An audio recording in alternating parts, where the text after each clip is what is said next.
مسرح دولadaha caalamiga ah ee ku kulmeen magaalada Dubai ee wadanka Imaaraadka Carabta waxa markiisa si meeqaam la u soo galay madaxweynaha Jamhuuriyadda Somaliland Mudane Cabdiraxmaan Maxamed Cabdilaahi Cirro oo markii goobtaasi laga sheegay lagu tilmaamay inuu yahay madaxweynaha haysta kalsoonida shacabkiisa isla markaasina helay 64% codadka dadweynaha waxa hareer socda madaxa sare ee shirkadda DP World ee wadankaasi Imaaraadka Mr Sultan Ahmed bin Sulaim iyo John Defterius oo u xilsaaran inuu daadihiyo madashan u gaarka madaxweynaha Somaliland ee ummadaha caalamka uu ugu sheegay muhiimadda istiraatiijiyadeed ee Somaliland ay dunida u leedahay gaar ahaan dekadda Berbera oo maalgelintii DP World ay ku samaysay ay kor u qaaday awoodda iyo muhiimadda dekadda iyo dalalka ay u adeegto.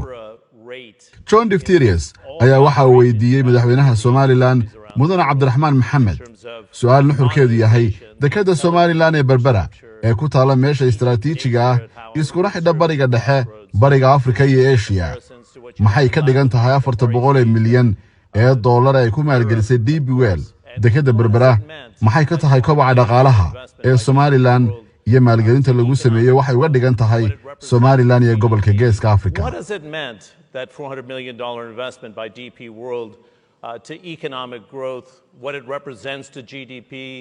Thank you very much. Before I answer the question, I want to tell the audience I'm from Somaliland. One of the governments in the future. Madaxweyne Cabdiraxmaan oo hadalka qaatay ayaa waxa uu ku bilaabay inuu madaxda caalamka ee shirkaasi ku sugan u sheego inuu yahay madaxweynaha Somaliland oo ah dawlad mustaqbal u leh inay ku soo biirto qaramada la aqoonsan yahay ee dunida. Berbera port is the most famous port in the Red Sea. It's very old port, and DP World has invested $400 million in Berbera port. It was transformative. Berbera waa dekad caan ka ah nawaaxiga badda cas waa dekad fac weyn DP World ayaa ku maalgelisay $400 milyan oo dollar maalgelintaasi oo isbedel heer sare ah ka dhigtay dekadda Berbera way casriyowday dekaddu. It has modernized the port. It has increased the capacity of the port, and now it became a very important port that can give service to the to most of the African countries that have no. Awooddeeduna waa ay korodhay maalgashiguna waxa uu ka dhigay dekad muhiim ah oo u adeegi karta badi wadamada Afrika ee aan dekadaha lahayn gaar ahaan macmiilka iyaga ugu weyn oo ah wadanka aanu dariska nahay saaxiibka nahay ee Ethiopia oo ay ku nool yihiin dadweyne tiradiisu ay ku socoto ku dhawaad 140 milyan oo dadweyne ah. 140 million population. The Berbera will give a service to Ethiopia now, I expect. Waxaan rajaynayaa inuu dhawaan dhamaystirmo heshiiska kala gudbinta badeecadaha iyo ganacsiga oo u dhaxeeya Somaliland iyo Ethiopia. Is that something you think you can get done within your first year in office, which would conclude in December 2025, because everybody's been looking to... miyaa la filayaa inaad soo gabagabaysaan heshiiskaasi ganacsi ee Ethiopia iyo Somaliland oo ah mid muhiim oo la wada sugayo? My plan is to finalize before the end of the year. qorshahaygu waxa uu yahay inaan dhammaystiro heshiiskaasi inta ka horeysa dhamaadka sanadkan ayaa uu yidhi madaxweyne Cirro. Mr. President, I don't want to put you on the spot here because it's a very strategic time for Somaliland.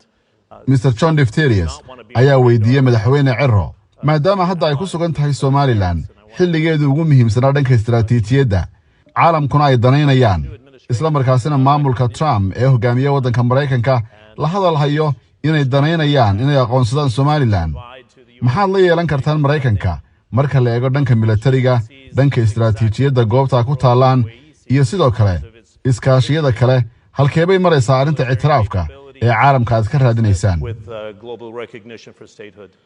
Well, regarding the current situation of the whole world, Somaliland is located in a very strategic location. It has 850 kilometers of seashore in the Gulf of Aden. haddii aan ka hadlo xaaladda ictiraafka ee Somaliland waxay muhiim u tahay istiraatiijiyadda dunida waxay leedahay 850 kilomitir oo xeeb ah oo ku dhararan gacanka cadmeed xilligii dagaalkii qaboobaa dekadda Berbera waxay saldhig u noqotay quwadaha dunida Maraykanka oo mar ah iyo Ruushka oo mar ah.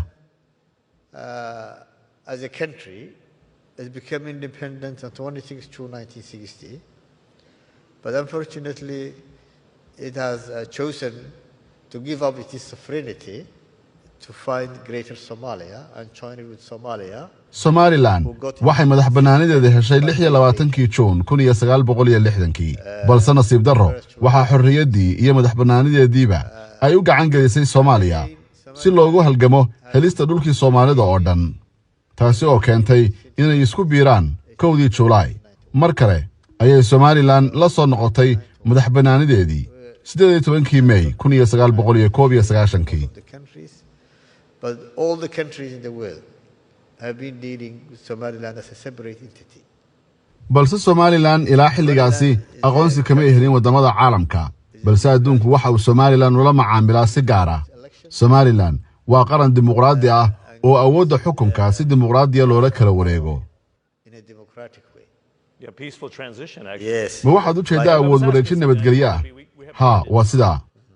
Waqtiga oo kooban awgii maxay noqon kartaa natiijada ictiraafka uu hormuud ka noqdo madaxweynaha Maraykanka Donald Trump taasi oo xambaarsan ictiraaf caalami ah marka la eego aragtidaada mudane.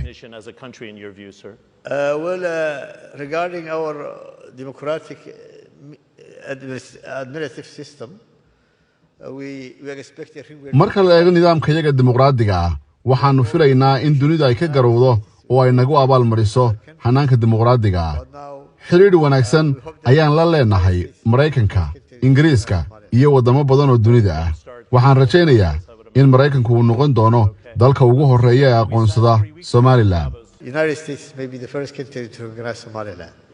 Gabagabadii madaxweynaha Somaliland waxa uu sheegay inay sii horumarin doonaan xiriirada caalamiga ah waxaana uu mahad celiyay madaxda caalamka ee madasha fadhiyay sidoo kalena waxa uu bogaadiyay qabanqaabiyaasha shirka dawladaha caalamka ee ka furmay Dubai kaasi oo markii ugu horeysay Somaliland si madax bannaan loogu soo casuumay.